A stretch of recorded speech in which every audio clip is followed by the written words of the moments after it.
Assalamualaikum.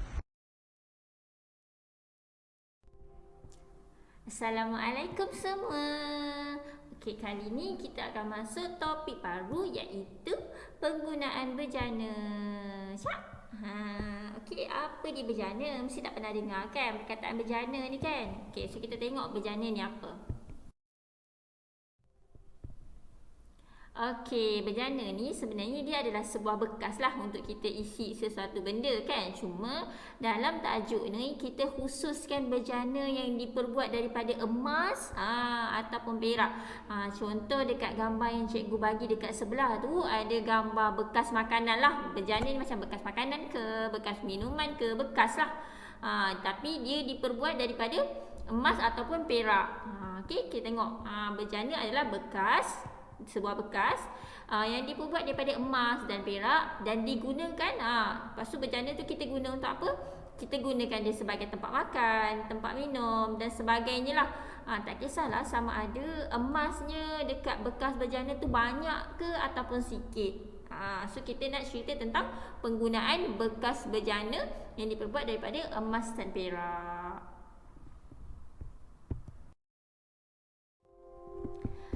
Okey, kita tengok hukum menggunakan bejana daripada emas dan perak.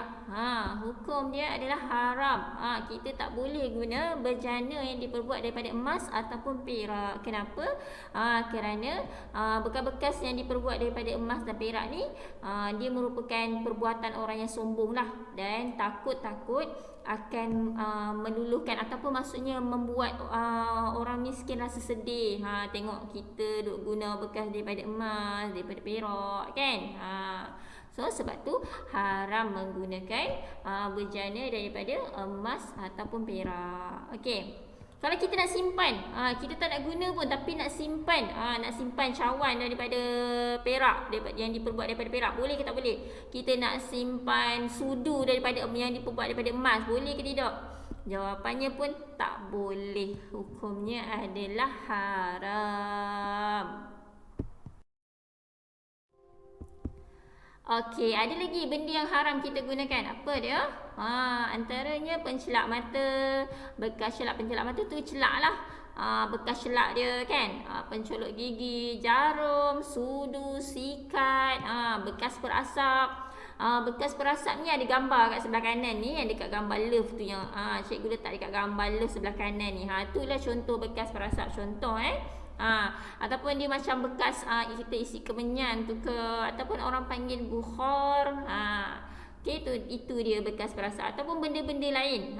Kita tak boleh guna benda ni kalau benda-benda ni semua diperbuat daripada emas dan perak. Kalau dia diperbuat daripada selain daripada emas, dia bukan diperbuat daripada emas ataupun dia bukan diperbuat daripada perak, kita boleh je guna.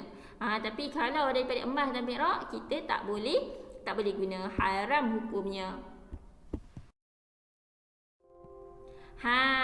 Tapi ada keharusan. Ada keharusan. Ini harus kita gunakan pencelak mata yang diperbuat daripada emas dan perak tapi dengan syarat-syarat tertentu. Kita tak boleh suka-sukalah nak guna kan. Sebab haram sebenarnya tadi kita nak guna pencelak mata yang diperbuat daripada emas ataupun perak. Tapi dia boleh jadi harus tapi dengan syarat. Apa dia syarat dia? Setelah diberitahu oleh doktor yang adil bahawa matanya akan jadi cerah jika menggunakan pencelak mata daripada emas dan perak saja. Mungkin dia ada masalah kesihatan mata kan. Kemudian doktor tu kata, pastikan doktor tu doktor yang bertauliah lah. Jangan doktor yang main-main. Pastikan doktor yang memang betul-betul doktor yang memang bertauliah. Doktor tu cakap kalau awak tak guna pencelak mata daripada emas dan perak, mata awak takkan elok macam tu. Okey, kalau awak akan guna jadi mata awak akan jadi cerah ke ataupun mata awak akan baik ke kan. Jadi dia ada sebab. Okey, barulah harus hukumnya kita guna pencelak mata yang diperbuat daripada emas dan perak. Okey, tak boleh suka-suka guna tau. Okey, mengupah dan mengambil upah untuk membuat bekas daripada emas dan perak juga adalah haram. Maksudnya kita suruh orang, kita suruh orang buat contoh. Ali suruh Abu buatkan bekas untuk aku daripada emas, boleh tak? Kita suruh tak boleh, hukumnya haram. Abu ambil upah untuk buat bekas daripada emas dan perak pun tak boleh juga, hukumnya haram. Okey, apa lagi yang haram kita guna? Kita haram guna bekas bejana yang ditampal dengan emas. Bekas kita tu, cawan kita tu, ditampal dengan sedikit emas pun tak boleh, hukumnya haram. Okey. Yang kedua, menggunakan bejana yang ditampal dengan perak. Okey, tadi kita menggunakan bejana yang ditampal dengan emas, tak boleh. Okey, so dengan perak pun tak boleh juga. Bekas yang ditampal dengan emas dan perak, dua-dua tak boleh guna walaupun dia cuma tampal sahaja. Okey, seterusnya menyadur sesuatu dengan emas ataupun perak. Kita sadur ataupun kita salut. Kita salut sesuatu. Contoh kita salut kita salut sudu dengan emas. Tak boleh. Hukumnya adalah haram. Okey.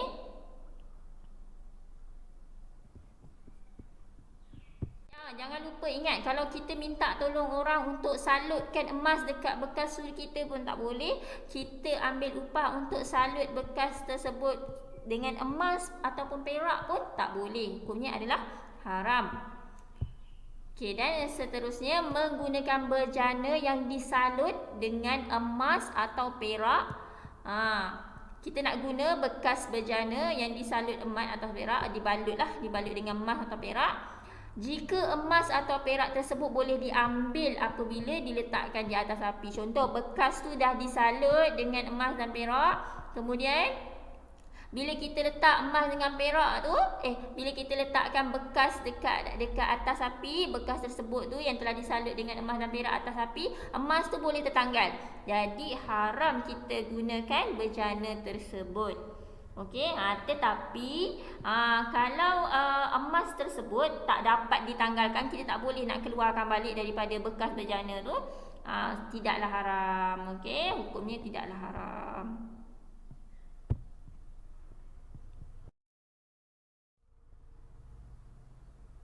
Okey, sekarang kita tengok hukum harus.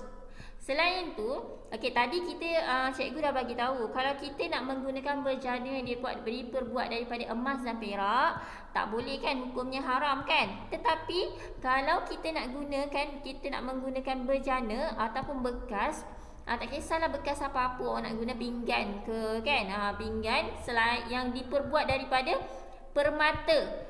Contoh permata yakut, marjan ke, zabarjat ke, akik ke, batu akik ke kan. Boleh, tak ada masalah sebab dia dalam kategori permata, bukan dalam kategori emas ataupun perak. Boleh faham tak? Macam mana penggunaan pinggan, mangkuk ke, alat-alat tu semua tu yang diperbuat daripada emas dan perak. Boleh? Okey, syukran jazilan. Itu saja kita punya kelas hari ini tentang penggunaan bejana. Satu je awak kena ingat, apa-apa saja yang kita guna, apa saja bekas yang kita gunakan, yang diperbuat daripada emas atau perak, hukumnya adalah haram. Kita ambil upah untuk buat bekas daripada emas atau perak pun haram juga. Kita suruh orang buatkan bekas daripada emas ataupun perak pun hukumnya haram juga. Okey, terima kasih semua. Semoga bermanfaat kepada anak-anak semua. Assalamualaikum.